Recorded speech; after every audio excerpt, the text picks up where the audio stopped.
Friends नमस्कार।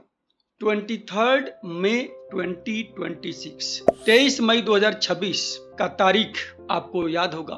एक बहुत ही असामान्य घटना घटित हुई।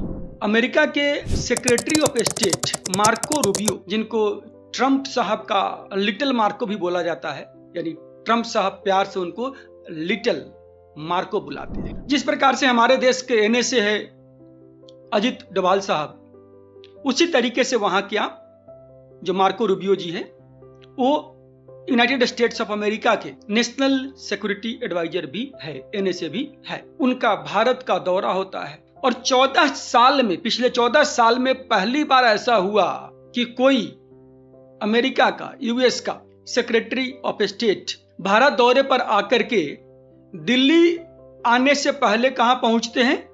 कोलकाता पहुंचते हैं। और कोलकाता पहुंच करके जो मिशनरीज के चैरिटीज हैं वहां विजिट करते हैं। मीडिया वाले आते हैं, पूरा तामझाम होता है।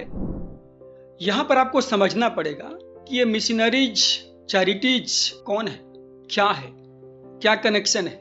वही संस्थाएं हैं जिनका एफसीआरए का रजिस्ट्रेशन 2021 में गवर्नमेंट ने कैंसिल कर दिया था, यानी उनका रिन्यूअल नहीं हुआ था और रजिस्ट्रेशन जो है कैंसिल हो गया था। हालांकि उन्होंने रिन्यूअल का जो भी कंप्लायंसेज पूरा करी और फिर से उसको ओके कर दिया गया था।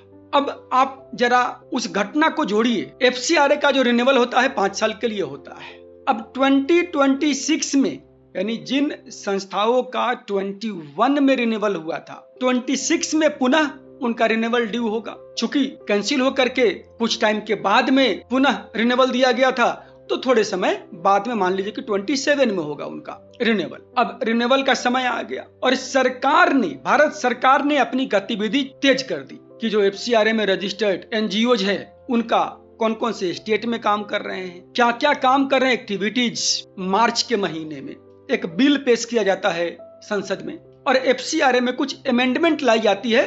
अभी रिसेंटली जो रिसेंट अमेंडमेंट आया एफसीआरए में, जिसके बारे में मैंने वीडियो बनाया भी है, कि उससे क्या हुआ, जो एफसीआरए का रजिस्ट्रेशन, रिन्यूअल, प्रायर अप्रूवल का जो फी है उस फी को बढ़ा दिया गया कि आप कितने स्टेट में काम कर रहे हैं, पर एडिशनल स्टेट आपको 300 रुपीज का एडिशनल फी देना पड़ेगा। कितने एक्टिविटीज आप कर रहे हैं, हर एडिशनल एक्टिविटी के लिए आपको 300 रुपीज का एडिशनल फी जमा करना पड़ेगा। तो एडिशनल फी तो आया ही, साथ में जो पहले से एफसीआरए में रजिस्टर्ड ऑर्गेनाइजेशंस है उनके ऊपर भी एक जिम्मेदारी दिया गया कि आपको 1 साल के अंदर में, जो अमेंडमेंट इफेक्टिव है उससे 1 साल के अंदर में आपको क्या करना है, अपने संस्था का जो एक्टिविटीज है, कौन कौन से स्टेट में एक्टिविटीज है, कौन कौन से एक्टिविटीज कर रहे हैं, उसके बारे में आपको जानकारी देनी पड़ेगी एक फॉर्म के माध्यम से एफसीआरए विंग को। और एक डेजिग्नेटेड अथॉरिटी बनाने के लिए पार्लियामेंट में बिल पेश कर दिया गया। अब ये सब चीजें शुरू हो गई। मार्च अप्रैल 2026 की बात कर रहा हूँ। जगह जगह पर ईडी ने अपना एक्टिविटी शुरू किया और बहुत सारी चीजें, बहुत सारे फॉरेन करेंसीज, बहुत सारे फॉरेन के डेबिट कार्ड्स यहां पर पकड़े गए। मतलब कहीं ना कहीं कुछ ना कुछ गलत हो रहा था। रूट से अलग कुछ पैसे आ रहे थे, एक्टिविटीज सस्पिशियस थी। तो अगर आप हमारे देश में कोई सस्पिशियस एक्टिविटी होती है, कुछ भी गड़बड़ होती है, तो देश के सरकार को अपने इंटरनल मैटर्स पे उसको रोकने के लिए कानून बनाने का पूरा अधिकार है। उसको रेगुलेट करने के लिए हर देश के पास अपना अपना राइट है। आप बात करेंगे भारत का, तो हमारे यहाँ एफसीआरए है, फॉरेन कंट्रीब्यूशन रेगुलेशन एक्ट, जो विदेश से आने वाले हर अनुदान को, हर चंदा को, हर डोनेशन को क्या करती है, रेगुलेट करती है। और कहां पर नहीं है। आप बात करेंगे अमेरिका का, तो हमारे यहाँ एफसीआरए, वहां पर एफएआरए है, फॉरेन एजेंसीज रेगुलेशन एक्ट। तो विदेश का कोई एजेंसी वहां पर काम करती है या कोई वहां की एजेंसी विदेश के लिए काम करती है, तो उसको वहां पर रजिस्ट्रेशन लेना है, इंफॉर्मेशन देना है, अपने आप को रेगुलेट करवाना है, and the authority regulates them.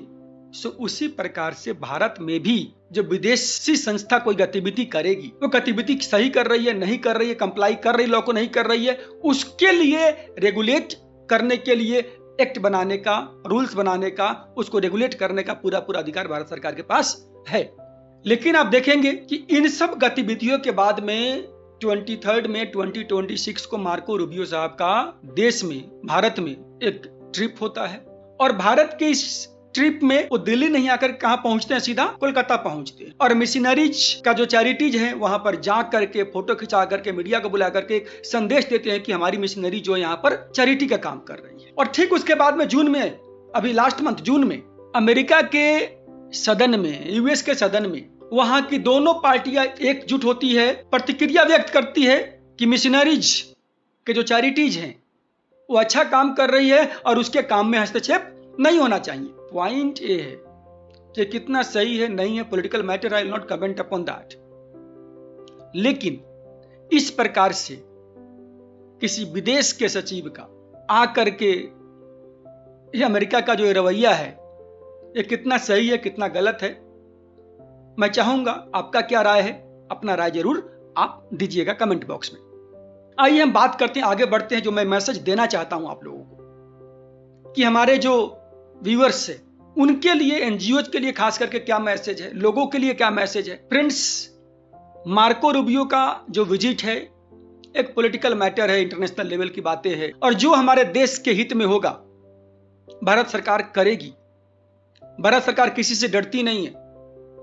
Bharat की सरकार इसके लिए जो भी कानून होगा वो कानून बनाएगी और रेगुलेट करेगी कुछ भी गलत एक्टिविटीज को हमारे देश में, क्योंकि आज का भारत किसी से डरने वाला भारत नहीं है। लेकिन जो हमारे व्यूअर्स एनजीओ वाले हैं उनको क्या करना है, क्योंकि देश में सस्पिशियस एक्टिविटीज को ट्रैक किया जा रहा है, क्योंकि देश में जो रेगुलेशंस है, कंप्लायंसेज है एनजीओज का, उस पर सख्ती बरती जा रही है और बरतना जरूरी है, क्योंकि जो इसमें से गलत लोग हैं जो अलग अलग जगह से फंडिंग करके हमारे देश के व्यवस्था को, हमारे देश में शांति को खराब करना चाहते हैं, उनको कैच करना है।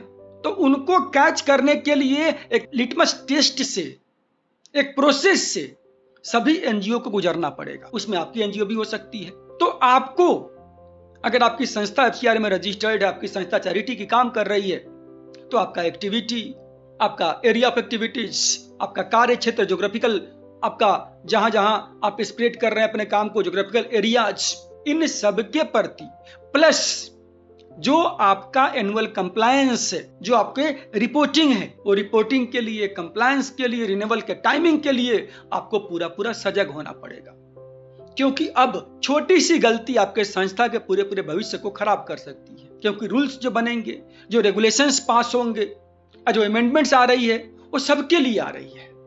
और एफसीआरए का कानून किसी एक समुदाय के एनजीओ के लिए नहीं है, वो हर समुदाय के एनजीओ के लिए है, हर एक्टिविटी वाले एनजीओ के लिए है, हर क्षेत्र में काम कर रहे एनजीओ के लिए, सबके लिए है। और आप, मैं, सबको इसमें अगर साथ देंगे तो हमारा देश स्ट्रांग रहेगा, हमारी सरकार स्ट्रांग रहेगी और कोई भी सस्पिशियस एक्टिविटी, कोई भी गलत कार्य अगर हो रहा है तो उसको कैच होल्ड करने में आसानी मिलेगी। और यकीन मानिए, हमारी देश, हमारा भारत, आज का जो भारत है वो भारत किसी से डरने वाला नहीं है। कोई भी यूएस का या किसी का प्रेशर हमारे पर कोई फर्क नहीं पड़ेगा। हमारा देश जो कानून बनाना चाह रहा है वो कानून बनेगा और हर गलत एक्टिविटी को पकड़ा जाएगा और इसमें हमारा, आपका पूरा सपोर्ट होना चाहिए और रहेगा। जय हिंद।